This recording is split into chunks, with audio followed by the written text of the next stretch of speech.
Um, I'm Dr. Livinus Nosike. Once again, I want to bring these insights to you to share with you some of the most common impediments that is blocking you from learning, that is stopping you from modern learning and skills acquisition.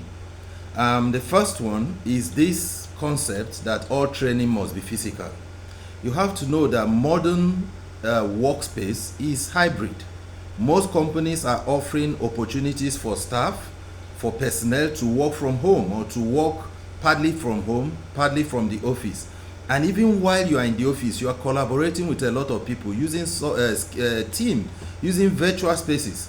So it's absurd for someone to say, I'm not going to learn online. I'm not going to do a virtual training. You have to understand that virtual training is now part of the ecosystem. It's now how the system works. So that's the first one. Now that we have acknowledged that online learning is inevitable, the next thing is internet networks. In some parts of the world, you have this challenge of connectivity, and so you struggle, and that becomes the second hindrance. One of the things you need to learn is that you must not use your phone for learning, for virtual trainings. I've advised most of my trainees to get a router. In most parts of the world, in Africa, router has become very common. It's affordable. Okay, the amount you buy a router may be the same amount you will have used to buy the equivalent data that they can give you for free. We have 5G routers and the data are quite affordable. So when you get this router, the next thing you do is to have enough data, broadband data, so that your internet connectivity will be very fast. There's nothing as frustrating as doing a training where you are logging out, you're logging in, and then you feel frustrated and you think that the problem is with the training. That is not the case. The third reason why most people don't come for online learning is the idea that it must be all or nothing. Okay, you feel this online training is not going to give you 100% what you may get from a physical training. That's okay. The cost of online training is maybe 1/10 of what you will have paid for a physical training. So you can do 2-3 trainings, different components, and still optimize. So you must not insist that it must be complete. It must be everything you have. What I call the all or nothing mentality. You know, some people, when they want to do a training, they ask you several questions and then they find one loophole. Maybe 99% is okay. It may be the software, it may be the approach, it may be just the timing, something that doesn't just work, and then they give up the training. You must understand that in modern time, you have to keep moving. The level of knowledge, things that are coming in are so many, so you cannot stop. Okay, the other idea, which is the fifth idea, is the lecture mode. A lot of people are still expecting training to be something they teach, you listen, and then you go home. That's no longer modern training. That's not skills acquisition. And so they say record the training and send. Record the lecture. No, it's not a lecture. These are practical training. In most of our online training, for example, there are sessions where there's nothing to record. Each participant is practicing on their system. They are building templates. And so it's not about recording. You cannot record your colleague's own screen.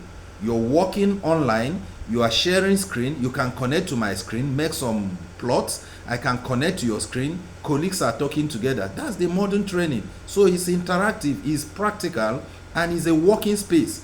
And that's the nature of training today. Okay, so the other one, which is the sixth reason, is the idea of that training must be free.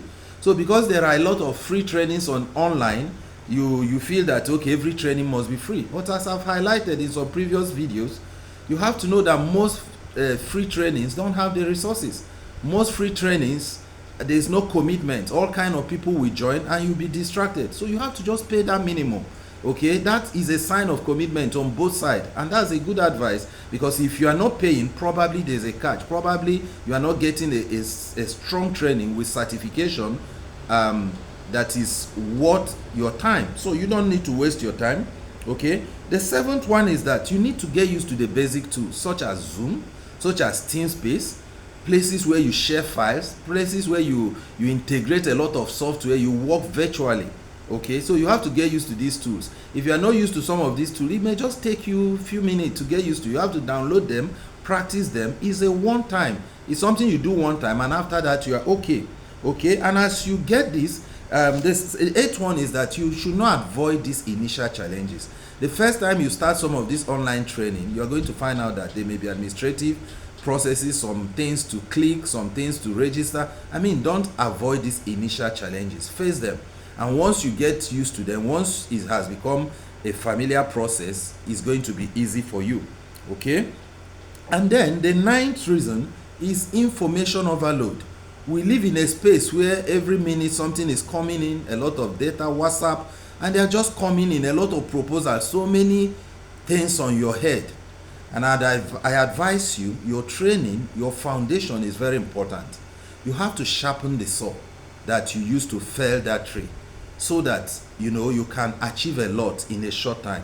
So make sure that all these things don't overload your space, and you don't make out time for the most important thing, which is building a strong career, especially at the beginning. Okay, and that leads us to the 10th one. One of the last major reason I want to mention, which is very important, is the fact that some trainings do not have practical applications. There are no career opportunities. They train, but there's no program for the trainees. In our training, in our LV training, we make sure that every training we have, there are opportunities associated with it. There are times when people just come for the opportunity and we say, no, this is not an employment scheme. Okay, this is a scheme for people who want to learn. And once you've been trained, we add you to our WhatsApp group where we share opportunities, where we make sure there's career development, so that the training is linked to the industry. We're in touch with many industry professionals, with many companies who are looking for able hands, those who are humble, those who are ready to learn, and we make sure we create that link. So making sure there's a practical application is perhaps one of the most important things that instructors, training institutions should put in place. In my own case, when I started working, when I graduated and I had the opportunity to do many trainings, but while I was learning, for several years I was training. Okay, when I was doing this training, it was like, for many people, they are like, okay, why are you doing this training? But I was also working. And by the time I started getting into some of the departments in the company, when I get there, when you're talking of development, I'm looking at it from exploration. I'm looking at it from production. And I had a very big scope. This comprehensive skills acquisition will speed up your career. And when you come to meetings, either on the rig, in the office, at base, wherever, as people are discussing, you are not lost. You are able to connect quickly to what's going on in the industry. That's going to help your career and is going to speed up your career. If you don't know what training to do, or you can't afford some of this industry training, just put a comment on this, okay, and I'm going to look at your case. There are people we help, we assist. So just make a comment, make your request, and we'll see how to help you. But you must start the journey today. Thank you.